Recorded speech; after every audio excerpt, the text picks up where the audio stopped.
From cheating scandals. Your husband likes to leave you. Do you wanna? And go to a man named house and suck his dick. To fraud and lawsuits. High-profile attorney Tom Girardi, who was convicted of 4 counts of wire fraud and for running a massive 10-year Ponzi scheme. Let's listen in. These are the marriages that were absolutely destroyed on Real Housewives. And who better to kick this video off with than Erika, Jayne, and Tom Girardi, the seemingly perfect couple. Erika was a cocktail waitress, and Tom was a high-profile lawyer. Honestly, Erika did a pretty good job at hiding her, very obvious controlling marriage. We've been married 15 and a half years. See here? The tiling here is chipped off on the seat. Right. We should redo it with your permission. They had more money than to know what to do with, but hey, they made it work. Think, private jet to your nail appointment, kind of rich. Erika had this bright idea of launching her own music career, and Tom had an even brighter idea of supporting her through it.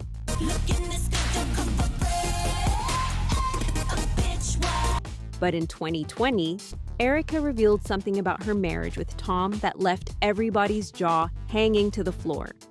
And no, it wasn't the 33-year age gap. I let go of my Lamborghini, I let go of my 16,000 square foot home, I let go of my marriage, I let go of everything. Erika revealed the reason for her divorce. Apparently, Tom had been shutting her out, hiding things while she was left to make out the puzzle pieces. The conversations that I used to have were now reduced down to a sentence or two. But that wasn't all.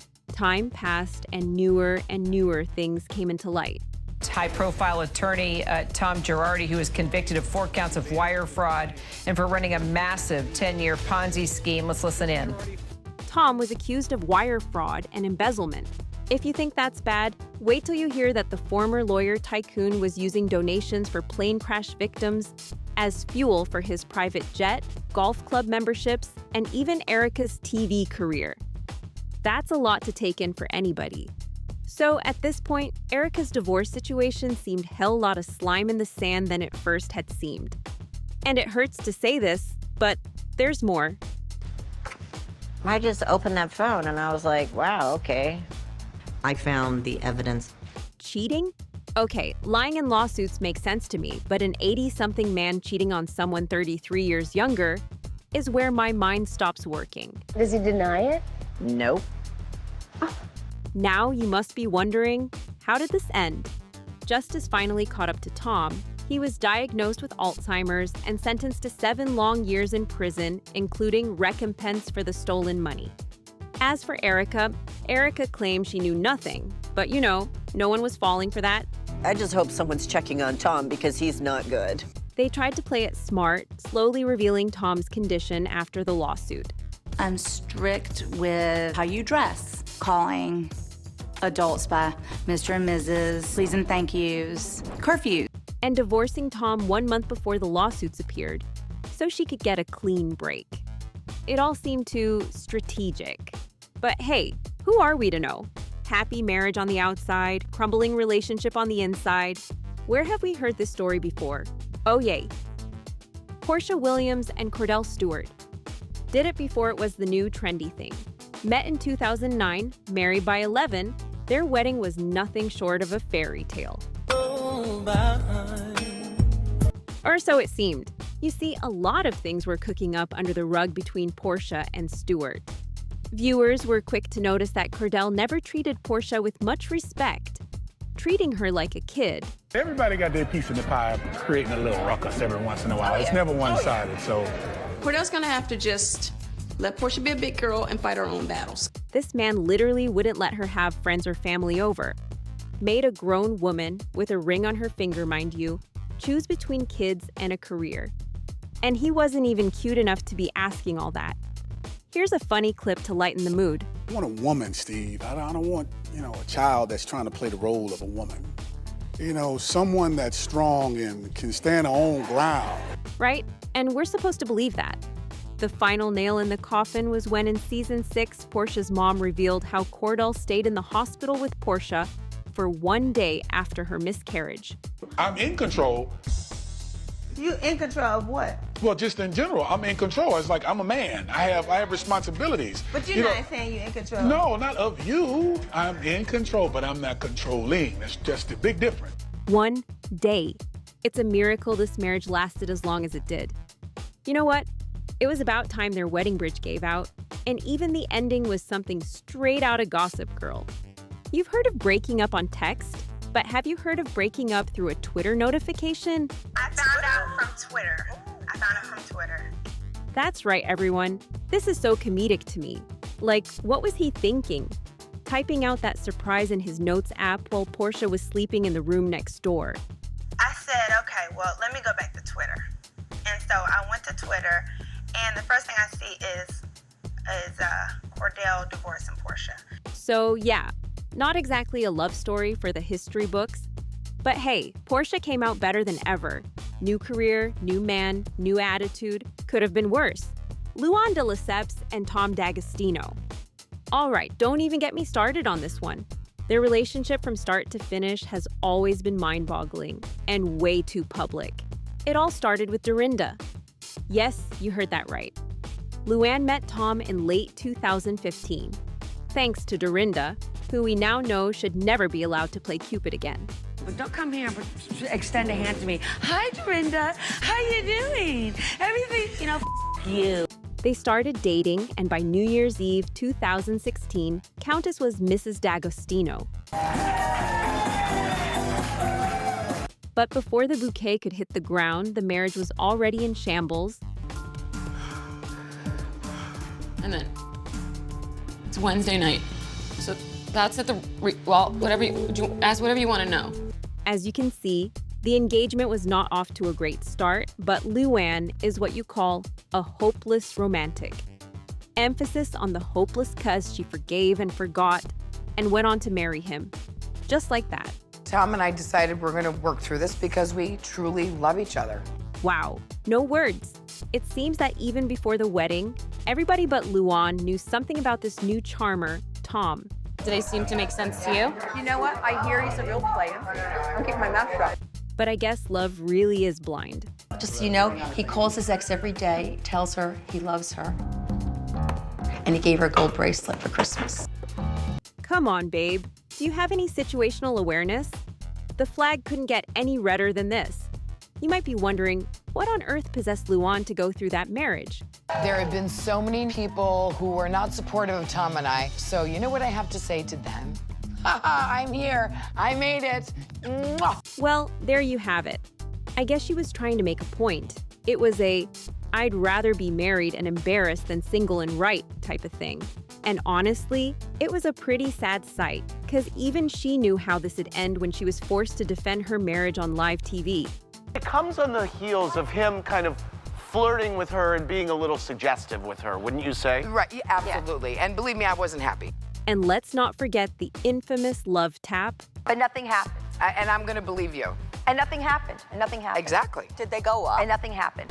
Oh boy, that's some real self-gaslighting. Constant arguing and weekly updated infidelity rumors. This was a marriage built on lies, cheating, and mistrust. So really shouldn't be a surprise. But yep, we're at the part where the divorce kicks in. 7 months in and we're back at square one. Speed running divorce has never been easier. And honestly, the only thing more impressive than how fast it all fell apart was how quickly Luann bounced back. Met up with a group of people and I didn't know about it. I found out about it the next day in the press. So that for me was like the final straw. I was like, I can't do this anymore. So, moral of the story? Never trust a man with a Hermes belt who struggles to keep his pants zipped. Cuss, where there is smoke, there's a fire. And with Ashley Darby and Michael Darby, there had been too much smoke surrounding them. They met when Ashley was bartending and Michael co-owned the joint. Is it just me, or do all of these divorce stories start in the bar with a huge age gap? That's right, in 2014, with a 29-year age gap, they were already a thing. But how did it all go wrong? Same way it always does, disrespect. I need you to push away from your mother because I don't want you to look after my children in the way that your mother has looked after you. Excuse me? quarrels. I'm not going to apologize to you. Don't say sorry. You have no idea the thought and the process that's gone into this event. You have no idea. Control. You're not my partner. You're my parent. I'm over you. But for the perfect divorce, there's one ingredient missing. Oh, yo, how could we forget? Cheating.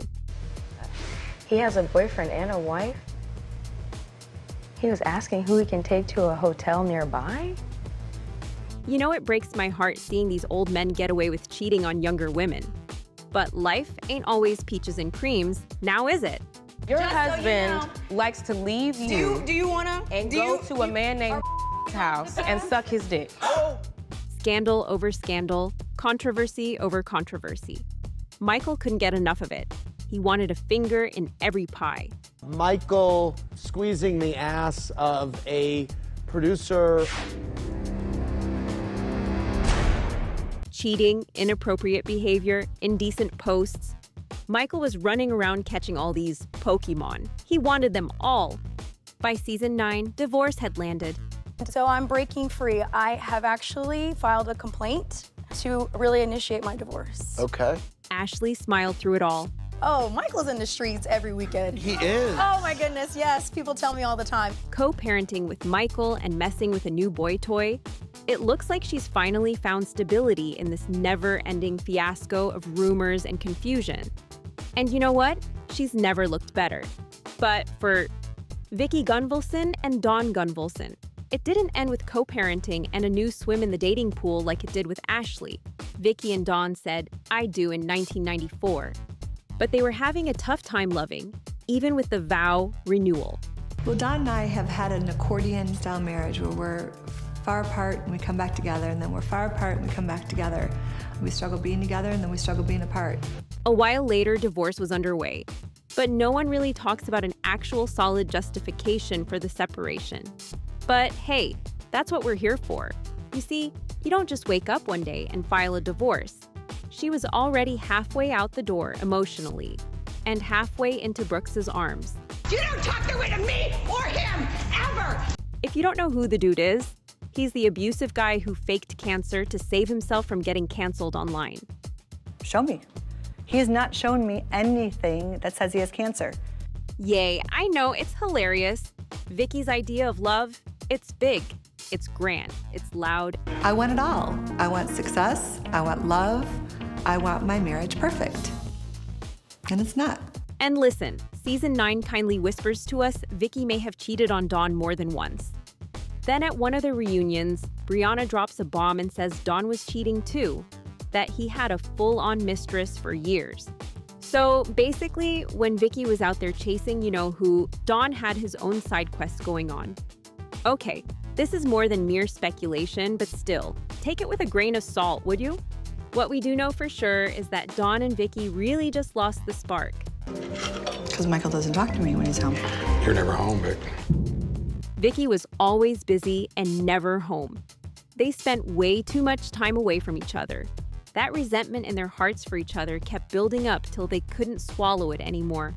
Sometimes she'll be in the office until 1 a.m. and Donn goes to sleep at 10, and it's a little lonely.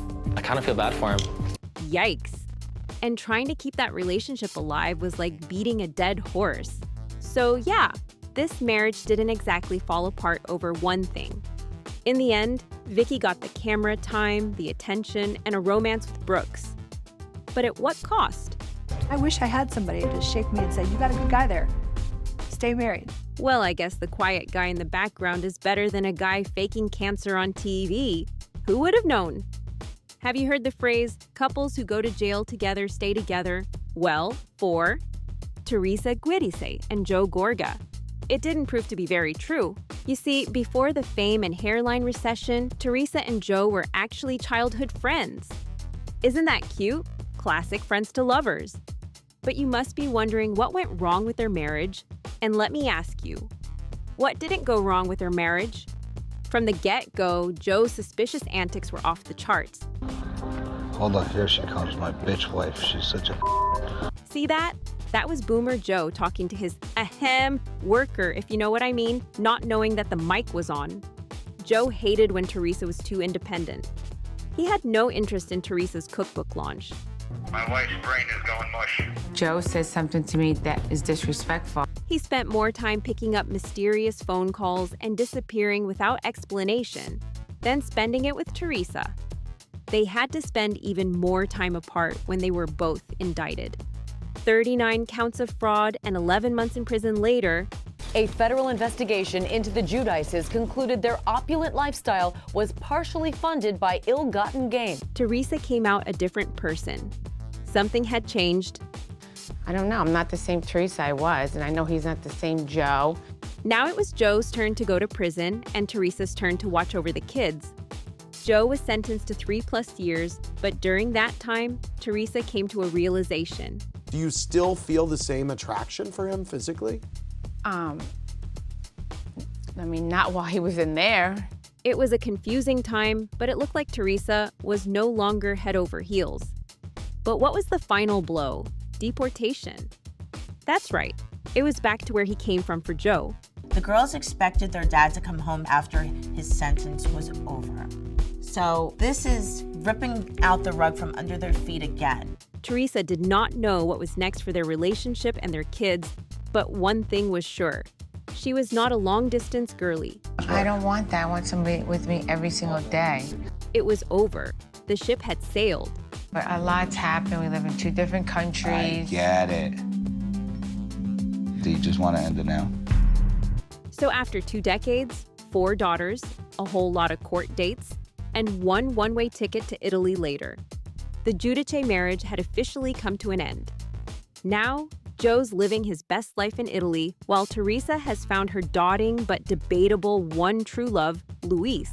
I'm so happy that I can call you guys my family now, and I love you guys all so much, and I'm so happy. Happy wedding day! I guess the post-prison clarity is real. And there you have it, everyone. Love, lies, lawsuits. No one files divorces better than a housewife. And tell us, which Bravo couple had no business saying "I do" in the first place?